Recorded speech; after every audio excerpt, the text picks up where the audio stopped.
નમસ્કાર વિદ્યાર્થી મિત્રો, સ્વાગત છે તમારું તમારી પોતાની યુટ્યુબ ચેનલ માય ટીચિંગ ક્લાસમાં। આજે આપણે ભણીશું ધોરણ 8 વિષય વિજ્ઞાનમાં પાઠ 3 કોલસો અને પેટ્રોલિયમ। ચાલો વિદ્યાર્થી મિત્રો, પ્રશ્ન નંબર 1 ચાલુ કરીશું। સાચો વિકલ્પ શોધી તેનો ક્રમ અક્ષર સામે ચોરસમાં લખો। પહેલું છે નીચે પૈકી કયું અશ્મિ બળતણ નથી, તો એમાં આવશે સી લાકડું। બીજામાં આવશે નીચે પૈકી પુનઃપ્રાપ્ય બળતણ કયું છે, તો એમાં આવશે બી બાયોગેસ। પછી ત્રીજું, પેટ્રોલિયમના ઘટક તરીકે મળતા બ્યુટેમિનનો શો ઉપયોગ થાય છે, તેમાં લખો ડી રોડ સમતલ કરવા માટે। પછી ચોથું, કાર્બનનું શુદ્ધ સ્વરૂપ, તેમાં આવશે એ કોક। પાંચમું, મૃત્યુ વનસ્પતિના કોલસામાં ધીમા રૂપાંતરની પ્રક્રિયાને શું કહે છે, તેમાં આવશે એ કાર્બોનાઇઝેશન। છઠ્ઠામાં આવશે સી કોક। શાનો ઉપયોગ સ્ટીલના ઉત્પાદનમાં થાય છે, તેમાં આવશે કોક।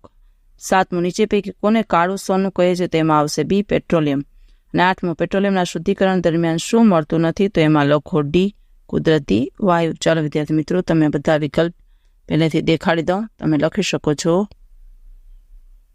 જો બધા વિકલ્પ તમે જોઈને લખી શકો છો। હવે છે ખાલી જગ્યા। પહેલી ખાલી જગ્યામાં લખો પેટ્રોલિયમ, કોલસો અને કુદરતી વાયુ। બીજીમાં લખો શુદ્ધિકરણ। ત્રીજીમાં સીએનજી। ચોથીમાં પુનઃપ્રાપ્ય। પાંચમીમાં પેટ્રોકેમિકલ્સ। છઠ્ઠીમાં બ્યુટીમિન। સાતમીમાં કાળું સોનું। આઠમીમાં પેન્સિલ્વેનિયા। ચાલો હવે માત્ર ઉત્તરમાં પહેલું લખો ડીઝલ, બીજું સૂર્યપ્રકાશ, હવા, પાણી, ત્રીજામાં અશ્મિ બળતણ, ચોથામાં કોક, પાંચમામાં મિથેન।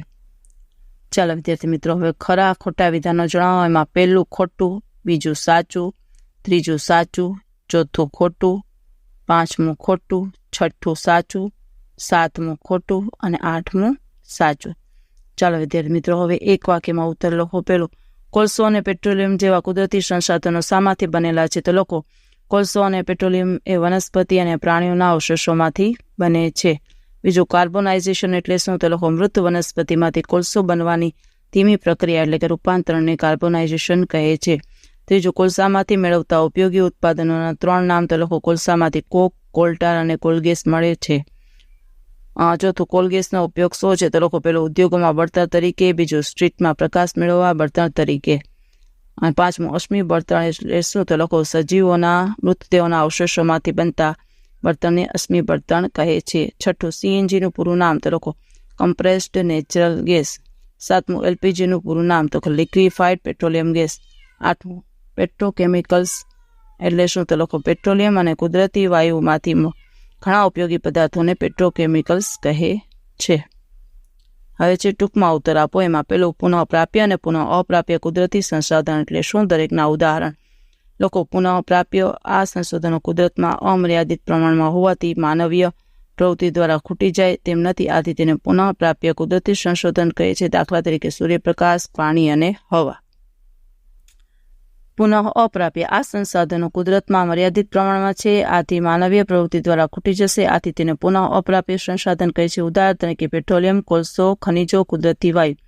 બીજું, મૃત વનસ્પતિમાંથી કોલસો કઈ રીતે બને છે, તે વર્ણો। આ પ્રક્રિયાને કયા નામથી ઓળખવામાં આવે છે, તો લખો લાખો વર્ષો પહેલા પૃથ્વી પર વનસ્પતિઓ વધારે પ્રમાણમાંથી કાળક્રમે કુદરતી આફતો જેવી કે ધરતીકંપ, ભૂસ્ખલનના વગેરેને કારણે જંગલો જમીનમાં દટાઈ ગયા। ત્રીજું, પૃથ્વીના વાતાવરણના દબાણ અને ભૂતાપીય ગરમીને લીધે તેનું વિઘટન થઈ કોલસામાં રૂપાંતર થઈ। ચોથું, મૃત વનસ્પતિમાંથી કોલસો બનવાની ધીમી પ્રક્રિયાને કાર્બોનાઇઝેશન કહે છે।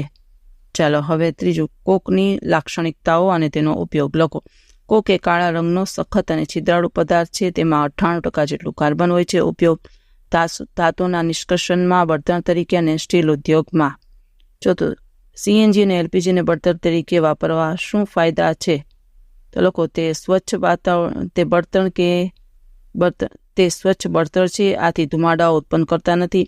બીજું, તેનાથી પ્રદૂષણ ફેલાતું નથી। ત્રીજું, તે સહેલાઈથી પ્રાપ્ત થઈ શકે છે। ચોથું, બળતણ તરીકે તેના દહનનો સીધો જ ઉપયોગ થઈ શકે છે। પાંચમું, તે કિંમતમાં સસ્તું છે। છઠ્ઠું, તેને સહેલાઈથી એક સ્થાન પરથી બીજા સ્થાન પર લઈ જઈ શકાય છે।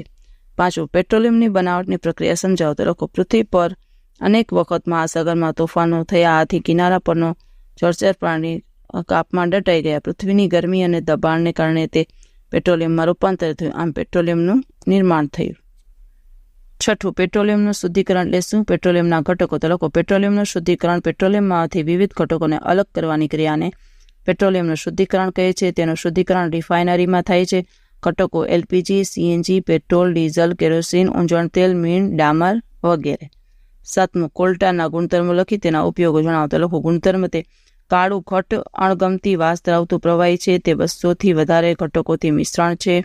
ઉપયોગો રંગ, દવા, વિસ્ફોટક, છત બનાવવા માટેના પદાર્થો, પ્લાસ્ટિક, પેન્ટ્સ, કુંદા અને ફૂદા અને જીવાત મારવાની દવા બનાવવા માટે, ડામરની ગોળી બનાવવા માટે ઉપયોગી છે. ચલો 8મો અસ્પી બળતણના વપરાશની નુકસાનકારક અસરો. તો લોકો અસ્પી બળતણના દહનથી ઉત્પન્ન થતા ગ્લોબલ વોર્મિંગ સર્જે છે. તેના દહનથી SO2 એટલે કે sulphur dioxide, NO2 nitrogen dioxide અને CO2 કાર્બન ડાયોક્સાઇડ જેવા વાયુઓ ઉત્પન્ન થાય છે, જે વાતાવરણને પ્રદૂષિત કરે છે.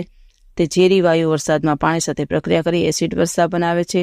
અશ્મિ બળતણના અપૂર્ણ દહનથી કાર્બન કણો હવામાં રહે છે, જે શ્વસનમાં જવાથી શ્વસન તંત્રના રોગ થાય છે. 9 પેટ્રોલ અને ડીઝલની બચત કરવા શું કરવું જોઈએ? તો લોકો પેટ્રોલ ડીઝલથી ચાલતા વાહનોનો ઉપયોગ ઓછો કરવો જોઈએ. બીજું, નજીકના સ્થળોએ જતી વખતે સાયકલનો ઉપયોગ કરવો. ત્રીજું, બહારગામ જતી વખતે પોતાના વાહનોને બદલે વાહનોનો ઉપયોગ કરવો, જાહેર વાહનોનો ઉપયોગ કરવો. ત્રીજું, ટ્રાફિક સિગ્નલ તેમજ રેલવે ક્રોસિંગ પર વાહનો બંધ કરી દેવા. 5મું, વધુ કાર્યક્ષમતાવાળા વાહનોનો ઉપયોગ કરવો. હવે છે વૈજ્ઞાનિક કારણ આપો. એમાં પહેલું, પેટ્રોલ અને ડીઝલ જેવા બળતણોનો ઉપયોગ વિવેકપૂર્ણ કરવો જોઈએ. તો લોકો પેટ્રોલ અને ડીઝલ એ પુનઃ અપ્રાપ્ય કુદરતી સંસાધન છે. બીજું, તેને બનતા લાખો કરોડો વર્ષો લાગે છે. ત્રીજું, તે પેટ્રોલિયમના શુદ્ધિકરણથી મળતા ઘટકો છે. ચોથું, તેના ઉપયોગથી વાતાવરણ પ્રદૂષણ ફેલાય છે. 5મું, તે નજીકના ભવિષ્યમાં ખૂટી જશે. આથી તેનો વિવેકપૂર્વક ઉપયોગ કરવો જોઈએ. બીજું, પેટ્રોલિયમને કાળું સોનું કહે છે. તો લોકો ખડકોના તેલને ખનિજ તેલ કહે છે. પેટ્રોલિયમમાંથી ઘણા બધા પદાર્થો જેવા કુદરતી વાયુ, LPG, CNG, petrol, diesel, kerosene, ડામર વગેરે જેવા કિંમતી પદાર્થો મળે છે. ત્રીજું, તેમાંથી પ્લાસ્ટિકના રેસા અને રસાયણો બને છે. ચોથું, આમ બહોળા ઉપયોગને લીધે તેને કાળું સોનું કહે છે. હવે છે પ્રશ્ન નંબર 8, તફાવત કોલસો અને કોક. પેલું, પથ્થર જેવા કાળા રંગનો બરડ પદાર્થ છે. તે મૃત વનસ્પતિના કોવાળથી બને છે. અને કોક પેલું છિદ્રાળુ સખત કાળા રંગનો પદાર્થ છે. અને બીજું, કોલસા પર પ્રક્રિયા કરી મેળવવામાં આવે છે. પછી લખો એલપીજી અને સીએનજી. તેમાં લખો પેટ્રોલિયમ વાયુનું ઊંચા દબાણે પ્રવાહી સ્વરૂપમાં રૂપાંતરણને એલપીજી કહે છે, અને તે રસોઈ બનાવવા તેમજ વાહનોમાં વપરાય છે. સીએનજી કુદરતી વાયુનું ઊંચા દબાણે રૂપાંતરિત સ્વરૂપને સીએનજી કહે છે. તે બસ, સ્કૂટર, રિક્ષા જેવા વાહનો તેમજ પાઇપલાઇન દ્વારા ઘર વપરાશમાં ભણતર તરીકે વપરાય છે. ચલો હવે છે જોડકા. પહેલાના સામે બી, બીજાના સામે ડી, ત્રીજાના સામે એ અને ચોથાના સામે ઈ. ચલો વિદ્યાર્થી મિત્રો, હવે પ્રવૃત્તિમાં તફાવત લખીશું. વર્ગીકરણ, કુદરતી અને માનવ સર્જિત પદાર્થોનું વર્ગીકરણ આપણે લખવાનું છે. તો કુદરતીમાં લખો હવા, સૂર્યપ્રકાશ, પાણી, માટી, કોલસો, કુદરતી વાયુ, વૃક્ષો, ફળો, શાકભાજી, ખનિજ, કુદરતી રેસા વગેરે. માનવ સર્જિતમાં લખો પેટ્રોલિયમ પદાર્થો, પ્લાસ્ટિક, સંશ્લેષિત રેસા, રબર, મનોરંજનના સાધનો, વાહનો, સાબુ, સુગંધિત પદાર્થો, ઘર વપરાશની વસ્તુઓ વગેરે. ચાલો વિદ્યાર્થી મિત્રો, આજના વિડીયો લેક્ચરમાં આટલું. જો તમને આ વિડીયો ગમ્યો હોય તો લાઇક કરશો, તમારા મિત્રો સાથે શેર કરશો અને મારી ચેનલને સબસ્ક્રાઈબ પણ કરશો. આવજો.